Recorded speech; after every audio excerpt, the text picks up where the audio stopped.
त्याला काय बंद करू ते मध्ये मध्ये यायला लागलं.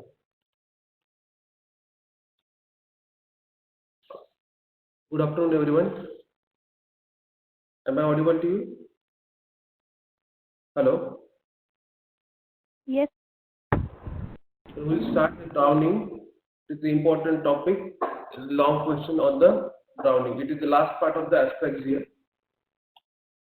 So the drowning is defined as it is the form of violent asphyxial death where the respiratory passage is occupied by the fluid. It can be any fluid. So immersion of the nostrils and the mouth is the minimal requirement. Typically, the entire body is submerged in the liquid. The liquid is most commonly water, but the drowning can occur in any liquid such as beer, wine, dye, paint, or some other chemical solution. See the photograph of the drowning. See the head is at the lower side. That's why in case of the drowning, the lividity is present over the head, face, and the chest.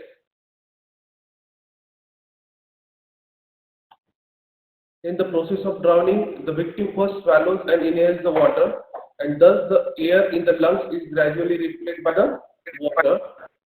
Thus increases the weight of the body so that the specific gravity of the body becomes more than the water, which leads to the final submersion. See the photograph of the mechanism of drowning. The non-swimmer falls in the water, then he sinks after some time. If he is a non-swimmer, then if the body rises to the surface, then there is a churning of the air plus water, then there is a fine frothing in the drowning. It is different from the froth of the poisoning. Then if there is a violent impulse due to the breath, then there is aspiration of water into the respiratory tract, then resinking. And if there is a body rise there to the surface, then there is a putrefating gas, deep sinking, and then asphyxia, and the death is finally occurs. In the classification of the drowning, there are two types of the drowning. One is the typical and atypical. In typical drowning, is the wet drowning by the fresh water, and second one is the wet drowning by the salt or sea water. So in typical, wet drowning by the fresh water or salt water drowning. So these are the two types in typical drowning. Then in atypical, there is the dry drowning, then immersion syndrome, near or secondary drowning, and shallow water drowning. In atypical, there are four types: dry drowning, immersion syndrome, near or secondary drowning, and shallow water drowning. The mechanism in freshwater drowning, the inhalation of water into the respiratory tract while crying and screaming for the help in the process of drowning. The water is absorbed into the circulation, resulting in the gross hemodilution. This hemodilution is very important in the fresh water, while in cases of the saltwater drowning, there is a hemoconcentration. The main difference between freshwater and saltwater drowning: in freshwater there is a hemodilution, in saltwater there is a hemoconcentration. Then this is the massive increase in the blood volume leads to the bursting of the red blood cells with coincident liberation of the potassium. Then there is electrolyte imbalance. The heart suffers a serious biochemical incident, triggering the ventricular fibrillation, then cerebral anoxia, and the death in 4 to 5 minutes. So in freshwater drowning, death is in 4 to 5 minutes. It is the MCQ. And in salt water, we will see here, there is the inhalation of water into the respiratory tract while crying, screaming for the help in the process of drowning. Due to the higher saline content of the water, the fluid is drawn from the circulation and enters to the alveolar spaces, thus producing the hemoconcentration in the pulmonary circulation and massive pulmonary edema. So in fresh water there is hemodilution, in salt water there is a hemoconcentration. See the basic difference between the fresh water and salt water drowning. Due to the hemoconcentration, the red blood cells are get cremated, and then there is a death in between 8 to 12 minutes. It is the MCQ. In fresh water there is a 4 to 5 minutes. In salt water 8 to 12 minutes. Then in atypical drowning, first is the dry drowning. So what is the dry drowning? The death actually occurs due to the drowning, but the lungs remain dry during the postmortem examination. So in the lungs there is no water. So lungs are remain dry in dry drowning. That's why it is called as dry drowning. Then the cause of death is death due to the laryngeal spasm or the vagal inhibition. Death is due to the laryngeal spasm or vagal inhibition. It is MCQ always asked in the Viva. Then second type is the immersion syndrome, in which the young swimmers are the victim. When they dive in the very cold water, they suffer from the vagal inhibition of the heart. The water is not found in the stomach and lungs. In immersion syndrome, water is not found in the stomach and lungs. The death is due to the vagal inhibition of the heart. Then third type is the secondary drowning, in which the complications include the pneumonitis, bronchopneumonia, hyaline membrane disease, together with the renal failure, in which the autopsy discloses the acute pulmonary edema and infection in secondary drowning. The next type is the shallow water drowning, in which the alcoholics, epileptics, infants, and the children or the unconscious persons are the main victim for the shallow water drowning, in which the submersion of the face is sufficient to cause the drowning. Submersion of the face is sufficient to cause the drowning.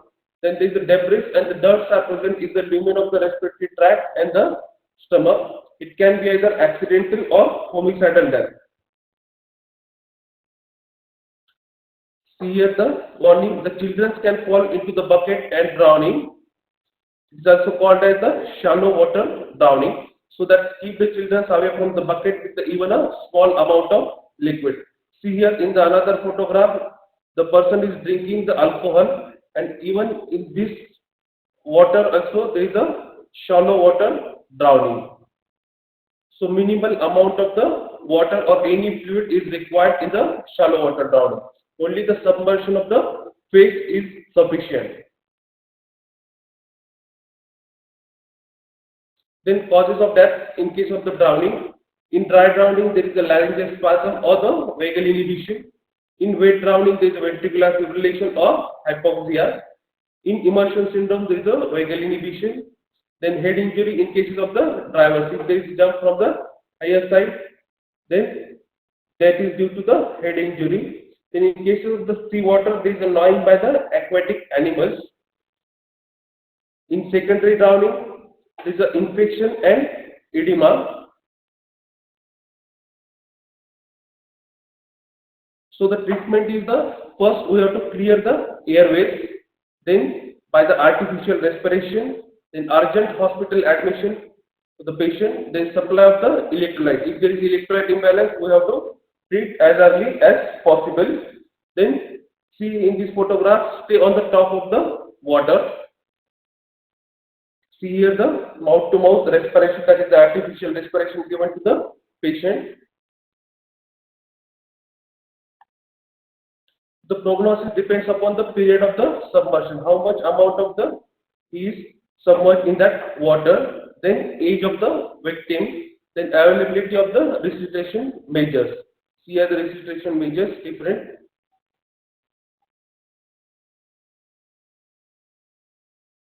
In the external findings in case of the drowning, the body cloths are the wet and stained with the mud. Sorry. Then the washerwoman hand, it is the important finding in case of the drowning. In washerwoman hand, there is a white, swollen and wrinkle corrugated hands. So it is called as the washerwoman hand. There is the presence of the mud, sand and grass in the hand in case of the cadaveric spasm. Then retraction of the scrotum and penis. Then there is a copious fine white leathery froth near the mouth and nostrils due to the churning effect of the air in the alveoli. And the frothing is continued to come out even if wiped out again and again. So this is the basic difference between the froth of poisoning and drowning. So here in the drowning there is a copious fine white leathery froth in the mouth and nostrils. The froth is continued to come out even if wiped out again and again. Suppose we give the pressure on the chest, If come out again and again, it is seen only in drowning, not in the poisoning. See this photograph in which the cadaveric spasm in the drowning victim had grasped from the river bank firmly clutched in the hand. In case of the cadaveric spasm, that is the instantaneous riot due to the fear, and see the position of the body in case of the drowning.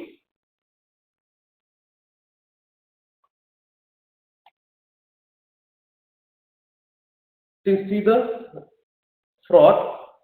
It is a dry, white, leathery froth in case of the drowning. It wipes out again and again from the mouth and the nostrils. See the dry, white, leathery froth in the another photograph also. It is not seen in the poisoner.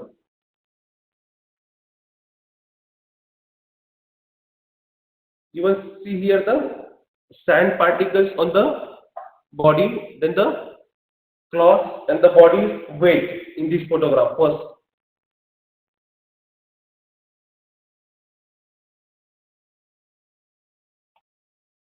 Then lividity is present over the head, face and neck, mainly in the drowning. In case of hanging, if the body is suspended for the more time, then the lividity is present over the legs and the hands. In drowning, it is present over the head, face and neck. Because the weight of the head is more as compared to the other body parts, so that in case of the drowning, the body is in prone position and head is towards the downward side, lower side. That's why the lividity is present over the head, face and neck. Then sand, mud inside the mouth and nostrils. Then suffuse and congested conjunctiva, the cutis and serina, there is a puckered and the granular appearance of the skin due to the contraction of the erector pili muscles. The cutis and serina is present only in case of the drowning due to the contraction of erector pili muscles. Then it is submerged dead body decomposes very rapidly once the body is removed from the water.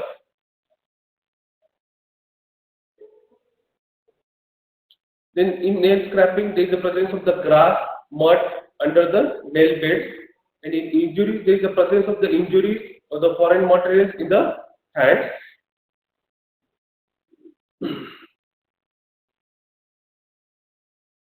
On internal findings, the larynx, trachea, bronchi shows the presence of the fine froth mixed with the sand and mud. The lungs are voluminous, edematous with the marks of the rib indentation. So marks of the rib indentation are seen in case of the drowning. Then pulse hemorrhage due to the rupture of the alveolar space. So pulse hemorrhage are seen in case of the drowning. It is MCQ. Then stomach and the esophagus shows the presence of the water, sand and weights. Blood is thick in the saltwater drowning and thin in the freshwater drowning due to the hemolysis.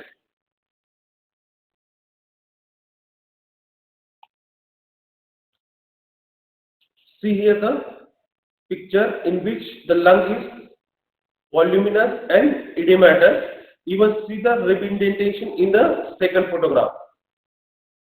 Rib indentation, so that is the marks of the ribs on the external part of the external surface of the lungs.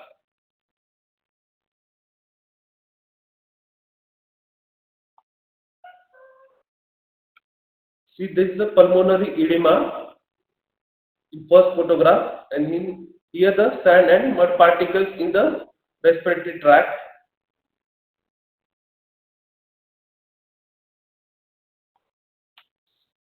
And lab findings, there is a detection of the diatoms in the organs and the bone marrow. The Gettler test, it is the MCQ. Gettler test is the fresh water due to the hemodilution. The chloride level is decreased on the right side of the heart.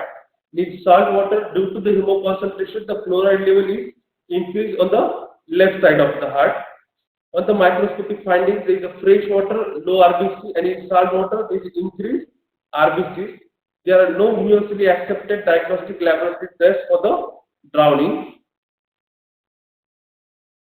Then diatoms is a short note in which the diatoms are the unicellular algae which have the inert silicon coating around them.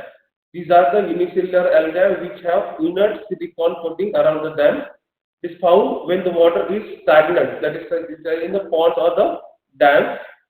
The diatoms inhale with the water and enter into the circulation and carried into the organs and the tissues. If the diatoms found, then it is strongly suggests that the death is due to the drowning.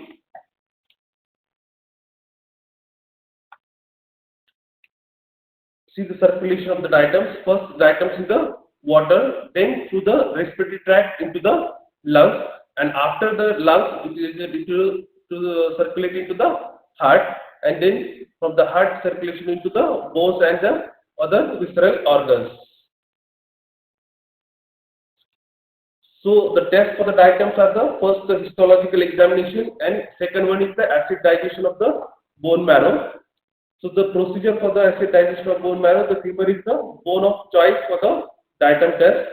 Then 5 to 10 grams of the bone marrow is subjected to 10 to 12 hours acid digestion in the mixture of the nitric acid and sulfuric acid. The residue is kept on the slides and mounted with the high refractive index. Is compared with the sample of the water from where the body is recovered. In time of death in the drowning, it depends upon the stomach contents, then wrinkling of the skin in the washerwoman hands, then floating of the dead body in the summer. It takes about 12 hours. It is MCQ, and in winter it takes about 2 to 3 days. 12 hours in the summer and 2 to 3 days in the winter. Then aquatic bite marks. See in this photograph, the aquatic bite mark over the soft part of the face, near the eye, the lips, and see here the white froth coming from the nostrils, from the right nostrils. So it is a case of the drowning, but it is a post-mortem finding. This aquatic bite mark is a post-mortem finding. See the margins are nibbled. Margins are nibbled. It is not regular margins.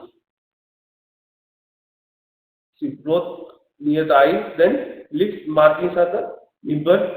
So it is a case of aquatic bite mark, that is the post-mortem, and it is a washerwoman hand. In medical legal aspects, the accidental drowning is the most common. Suicidal drowning, it is the common method. But in case of the homicidal drowning, the murder by the drowning is very rare, except in cases of the infants and the children. A person may be pushed into the river or into the sea. The marks of the strangulation or throttling or severe violence applied to the head are presumptive of the homicide. The bruises are strongly suspicious. But if a person is taken unawares or rendered senseless and defenseless by the alcohol or any other hypnotic drug, and the head is submerged in the water for the 5 to 10 minutes, then no mark of the violence will be found on the body. So that it is very difficult to comment on the homicidal drowning unless and until there is a injury over the body. Thank you.